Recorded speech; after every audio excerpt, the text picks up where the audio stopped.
nyukal to kuse kala ni bas unurom gi jopiny omulo iwinjo kwano kaka okang'o goyo kaka gin gi kwan e od bura e ground ma en od bura owacho ni nitiere moko kuom jo od bura mawuok e sirikal mawacho ni ok gimor gi paro mar chikni kendo gin kigin to ginyalo dhigo kura ataro mar dwaro mar sirikal. An gi penjo mokwongo gin penjo mokwongo, ka wang'iyo rombe mag Azimio machien gi nyocha ni waneno ka oganda mowuok kod Kenya nitie ka kwan gi gidwa chako bede gi duol.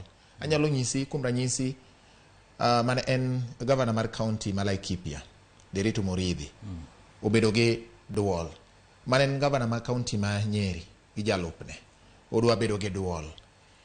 Wang'iyane iparo nade ma nyiso ni God Kenya ok mor gi gini to wajumbe manie e sirikal ema temo sia jogi mondo tigi Azimio onyis duond gini ok gimor gi gini. Be gini chicho sirikal yo mora mora bende okelo penjo e sirikal. Ing'eyo Muridhi miwacho no to gi ginana Usawa Kenya cha mago joma manyo relevance. Ng'eni ka gisebedo oko koyo chamo gi ng'eni ka gibedo gi but jakom ko gibedo gi liet matin. Ng'eni siasa ng'eni yakisom siasa ke jogi gin gidwa ni gibed gigo siasa obed maber lakini onge gimoro ne atini gipingo sirikal. Kawa Muchomba no wuoko koma nyalo wacho gima kama ang'o momiyo kubed gi chik kaka sirikal ni samoro nitie. Keto kango gini busy. Ng'eno kango gin strategy mag goyo gin gigo strategy mag winjo. Ing'eni seche ma waketo gi busy giwacho ni Muchomba ng'at kucho strategy en achiel.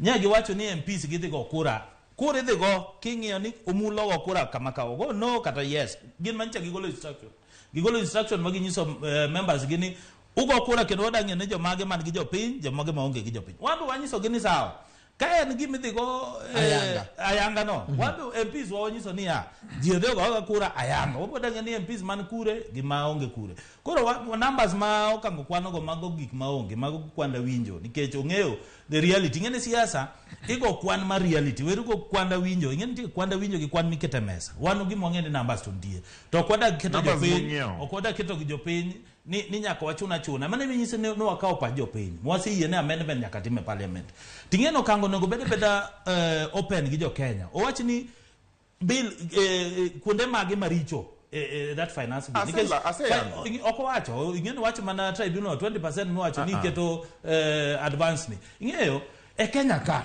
bati nitie jomosebedo kae po ushuru chulo ushuru nikech ushuru en haki mar jo Kenya. Ja Kenya nyaka chul kata kidhi e kanisa nyaka chul tithe. Ka ukichul tithe malo kileno yo wacho ne ja kanisa. Lakini ng'ene sama ichulo ushuru kokigelo development jomo nitie jomosebedo kae po ushuru jomosebedo katimo biashara e Kenya ka biashara madongo mas osemiga go waiver no gise misuse jogi gin mana jomo ndiketich gionge Kenya kwanza. Koro ineno bill ineno gimomiyo ket atemo penjo ni jogi gine Kenya kwanza bende koso gionge Kenya kwanza keracho ni Kenya kwanza keracho osebedo gi kese ndalo mang'eny but bill ni gimomiyo kete that 20% mondo discourage jomok chulo ushuru especially kembe madongo kiseng'ene 20% idhi chulo advance kapod in case kidwa dhi appeal mano nyiso ni okibie mondo dhi appeal okibie mondo dhi court nyaka chulo kanisa linga ami idea winji ami idea behind idea mimi omulo dir order kango omulo dir na dola tina chiel mondo kango ling manas sabat kore winjo ing'eyo